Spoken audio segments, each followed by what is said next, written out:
कधी कधी आयुष्यातली काही अशी सत्य समोर येतात की अनेक मुखवटे एका क्षणात गळून पडतात. अहंकार, गैरसमज आणि लपलेली भावना यांच्यातून काही नात्यांची खरी परीक्षा सुरू होते. दुसऱ्या बाजूला दोन मन त्यांच्या आयुष्यातले सुंदर क्षण जपतायत. त्यांच्या या क्षणांनंतर त्यांचं आयुष्य त्यांच्यासाठी कोणतं नवीन वळण घेणार आहे? भावना, नाती आणि अनपेक्षित निर्णयांनी भरलेला हा प्रवास नेमका कसा असेल?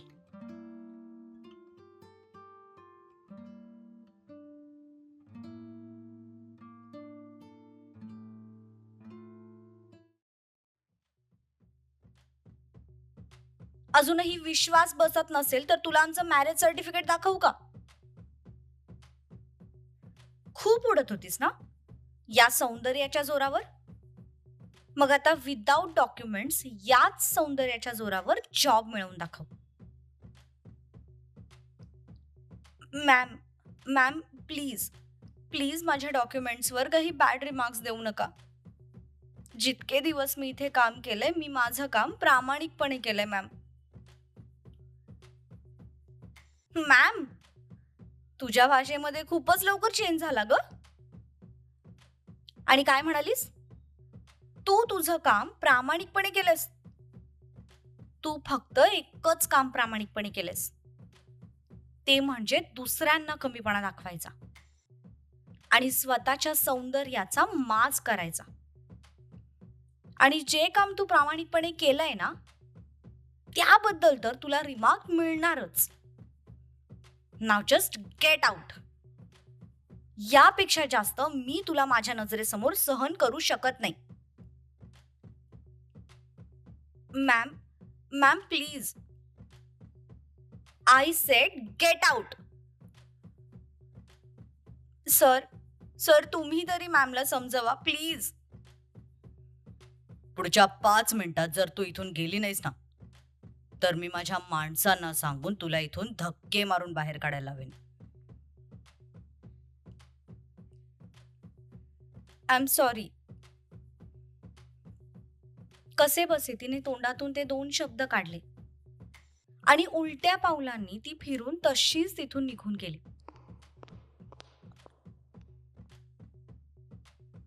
बाकी सगळे अजूनही शॉकिंग नजरेने सम्राट आणि तपस्याकडे बघत होते. खास करून राहुल. जेव्हापासून त्याला समजलं होतं की तपस्या सम्राटची बायको आहे, तेव्हापासून त्याच्या बऱ्याच गोष्टींचा फ्लॅशबॅक नजरेसमोर सुरू होता. तपस्याने जॉईन केल्यापासून ते आत्तापर्यंत तो जितक्या वेळा तिच्याशी रूडली बोलला होता, ते सगळं त्याला एका पाठोपाठ एक आठवलं. तसा त्याने भीतीने आवंढा गिळला. आता दुसरा नंबर आपला लागतोय की काय, याची त्याला भीती वाटत होती.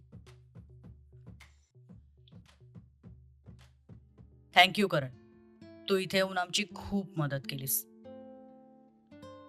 No mister Samrat, thanks to you. तुम्ही मला इथे बोलवलं, नाहीतर हिचा खरा चेहरा मला कधीच कळला नसता आणि मी अजूनही तिला मनवण्यात माझा वेळ वाया घालवत बसलो असतो. So thank you so much. तुमच्यामुळे आज माझे सुद्धा डोळे उघडले. प्रत्येक सुंदर चेहरा हा मनाने सुंदर नसतो, हा भ्रम आता माझ्या नजरेतून दूर झालाय. So thank you so much. करणने पण त्या दोघांचे आभार मानले आणि तो तिथून निघून गेला. ते दोघेही जाताच तपस्या आणि सम्राट मागे वळाले. मागे फिरताच त्यांना आजूबाजूला जमलेली गर्दी दिसली. त्यांनी एकमेकांच्या चेहऱ्याकडे पाहिलं. सगळ्यांच्या चेहऱ्यावर आश्चर्य आणि भीती याचं एक मिश्रण दिसत होतं. Ma'am, I am really sorry. I am sorry, मला खरंच माहिती नव्हतं की तुम्ही सम्राट सरांच्या वाईफ आहात. मला माहिती असतं तर मी तुमच्याशी कधीच रूडली वागलो नसतो. It's okay. तुम्ही फक्त तुमचं काम करत होतात. सो माझी तुमच्या बाबतीत काहीच तक्रार नाहीये. पण हो, इथून पुढे तुमच्या ज्युनियर्स सोबत बोलताना थोडा आवाजाचा टोन सांभाळून बोलत जा. शांत आवाजात सुद्धा समोरच्याला व्यवस्थित समजवलं जाऊ शकतं. त्यासाठी प्रत्येक वेळी आवाज वाढवून बोलायची किंवा रूडली बोलायची काहीच गरज नसते. येस मॅम, ही गोष्ट मी इथून पुढे कायम लक्षात ठेवेन. Once again I am sorry ma'am.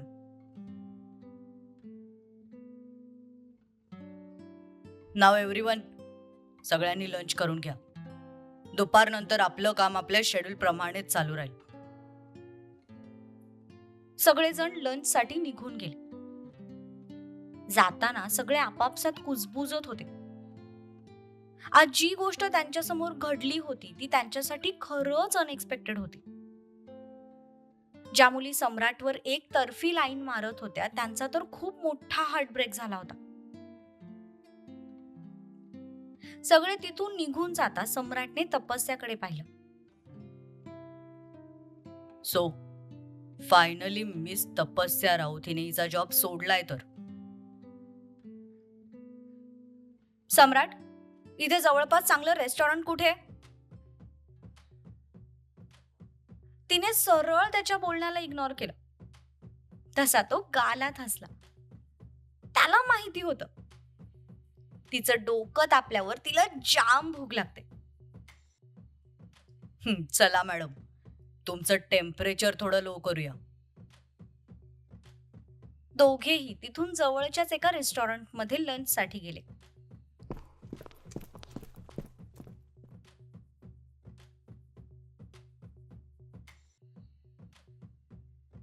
तपस्याने तिच्यासाठी खूप साऱ्या गोष्टी ऑर्डर केल्या. इतक्या की त्यांचा पूर्ण टेबल वेगवेगळ्या पदार्थांनी भरून गेला होता. तिने त्याची वाटही न बघता खायला सुरुवात सुद्धा केली होती. तो हँडवॉश करून आला आणि तिला बघून जागेवर थबकला. ती अक्षरशः जेवण तोंडात कोंबत होती. जान, हळू खा ना, जेवण कुठे पळून जाणार नाहीये. आणि हे काय, इतकं सगळं कशाला ऑर्डर केलंयस तू? कशाला म्हणजे?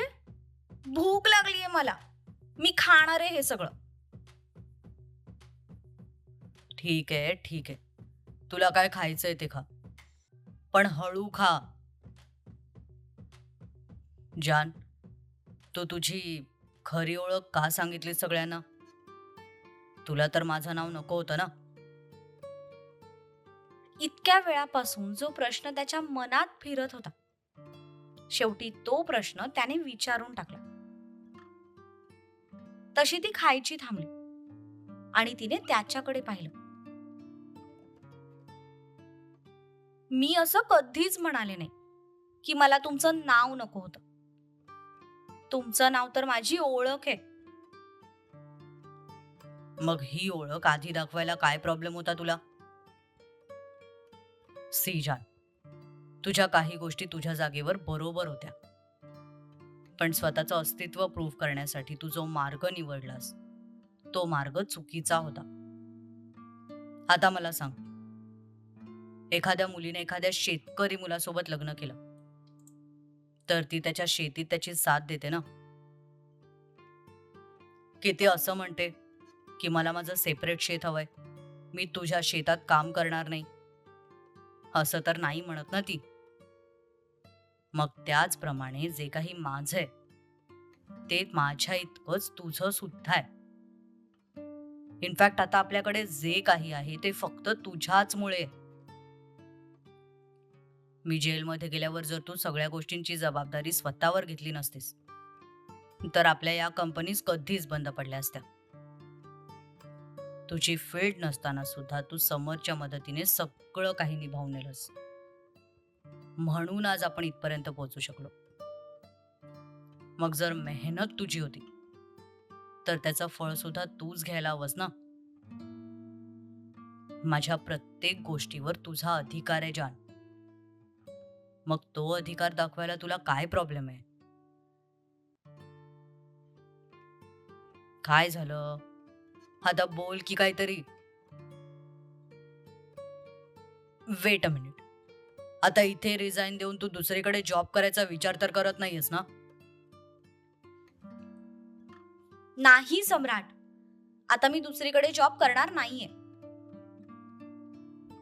मग काय करणार आहेस तू? काय करणार म्हणजे? ही कंपनी आता मी चालवणार आहे. तुम्ही तुमचं सामान घ्या आणि तुमच्या आधीच्या कामावर जा. इथे तुमची काहीच गरज नाही. Excuse me? तू त्या उर्वशीसारखी माझी पण हकलपट्टी करतेस की काय? नो सम्राट, मी कोणाचीही हकलपट्टी करत नाहीये. सी, मला तिकडे काम करायचं नव्हतं. कारण ते काम माझ्या आवडीचं नव्हतं. ती माझी फील्ड नव्हती. बट ही कंपनी आणि इथलं काम माझ्या आवडीचं आहे. माझ्या बऱ्याच आयडियाज मी इथे वापरू शकते. इतके दिवस इथे राहून आता मला सुद्धा अल्गोरिदम चांगल्याच प्रकारे लक्षात आलाय. सो आता इथली खुर्ची मी चालवणार. And that's final. ठीक आहे.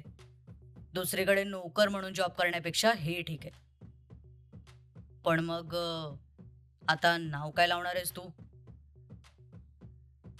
एक बार में समझ नहीं आता, दोबारा बोलू. माय नेम इज मिसेस तपस्या सम्राट खानविलकर. तसं त्याच्या चेहऱ्यावर एक सुंदर स्माइल आली.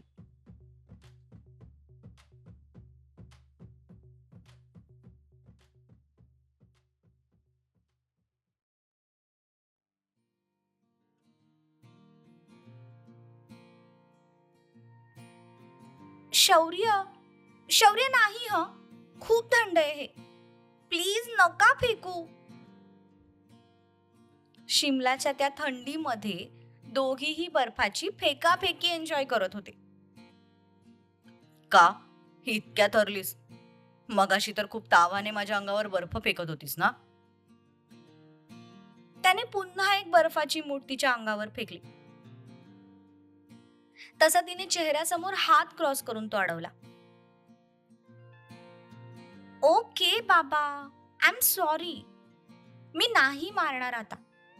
पण प्लीज तुम्ही नका मारू. खरंच मला खूप थंडी वाजायला लागलीये. त्याने त्याच्या हातातला बर्फ खाली फेकला आणि तो तिच्या जवळ आला. ती कपड्यांवर अडकलेला बर्फ झटकत होती. काय ग? थंडी वाजते का?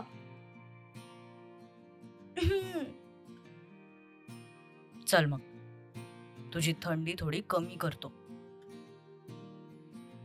शौर्य, तुम्ही पण ना एक नंबरचे बदमाश झालात. अरे यार, हनीमूनला आलोय आपण. लहान मुलांसारखं किंडर गार्डन मध्ये खेळायला आलो नाहीये. पण मला अजून खेळायचंय बर्फात. अच्छा, आता तर तुला थंडी वाजत होती ना? गेली ती थंडी आता. तिने त्याच्या छातीला धक्का देऊन तिथून पळून जायला प्रयत्न केला. तितक्यात त्याने तिचा हात पकडून तिला जोरात मागे ओढलं. पण मागे वळताना अचानक तिचा पाय दुमडला. तशी ती तोल जाऊन त्याच्या अंगावर पडली. खाली बर्फ असल्यामुळे त्याचा बॅलन्स गेला आणि तो तिला अंगावर घेऊनच खाली पडला. दोघांनीही एकमेकांच्या तोंडाकडे पाहिलं. 2 सेकंद शांत राहून दोघांनी एकाच वेळी हसायला सुरुवात केली.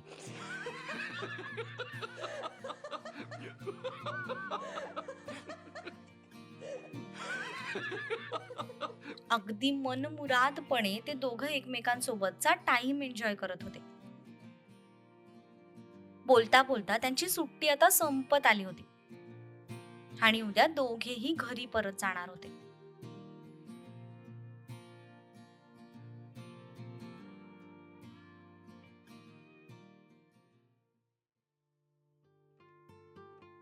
हॅलो जत्रा.